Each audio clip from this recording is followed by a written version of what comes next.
residency in one of Benidorm's finest hotels is nearly at an end. We made that bit up. But as they say, the show here must go on.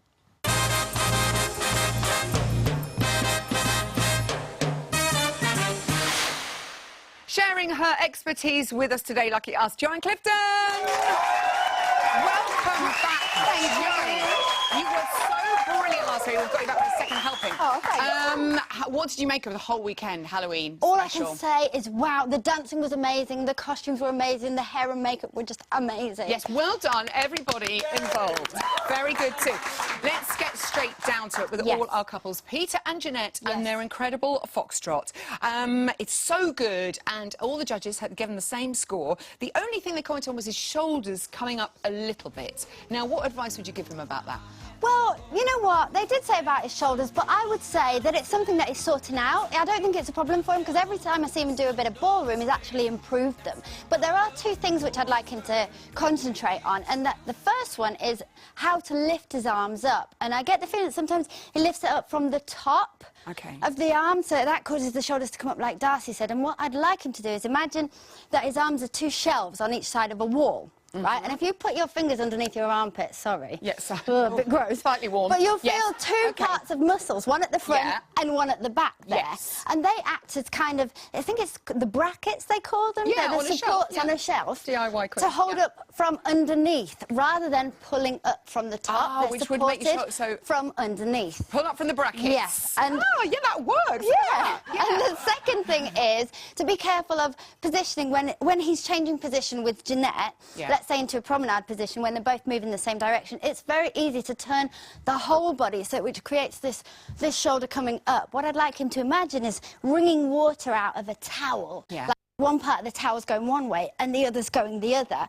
So the top half of his body has to stay with Jeanette, and he has to really twist his hips and his head in order to keep that shoulder line perfect. But I think he's doing fabulous. That was so brilliantly explained. Thank you, Joe. Anita and Gleb and their waltz, 29 points. A lot of people tweeted me saying, oh, she was undermarked. A lot of people felt that. Craig said it needed to be a little bit more lyrical for it to work. Well, lyrical means kind of feeling the music flowing through your body and one movement flowing into the next, which is something that I didn't really pick up on. I thought she did that really, really well. I think she pulled out another great performance. One thing I would say, though, as you can see in the picture here, is especially on lines and spins and turns, she has to keep her shoulder line parallel to Gleb's. Yes, offset, but parallel, so that he can lead her around the floor smoothly and guide her around the floor, because otherwise for him it's like pushing a shopping trolley with a wonky wheel. I hate you have to push or pull from one side. So just that, really. Right. OK, when that happens to me, I just drag it. But you can't do that in dancing.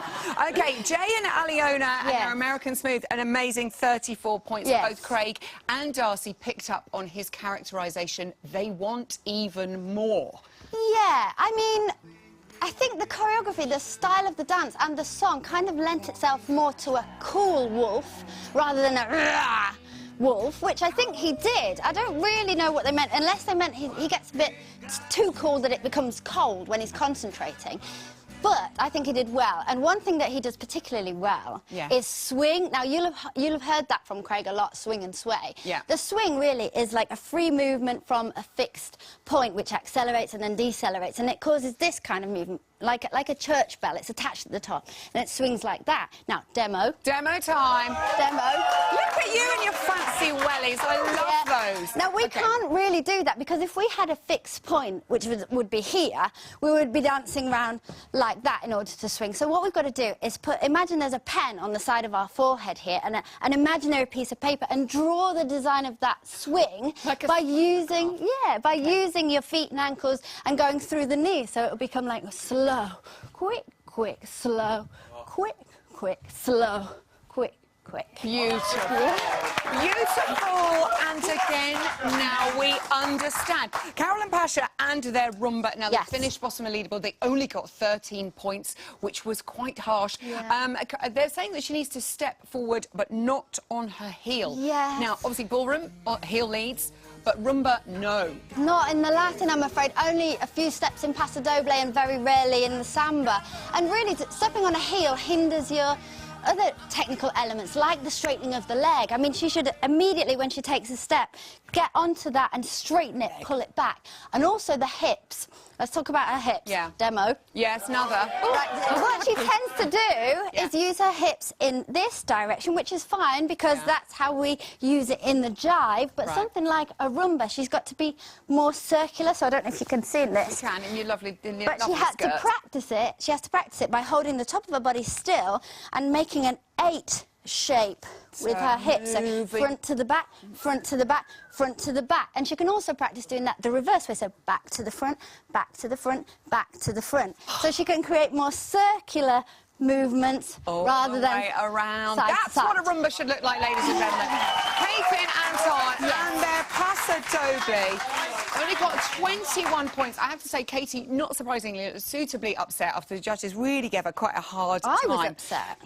Craig was saying he wants her to power through the floor more. I just want to say that the judges were extremely, but I mean extremely harsh on her. I don't think she deserved that at all. No. She was giving some great lines. Her focus was brilliant.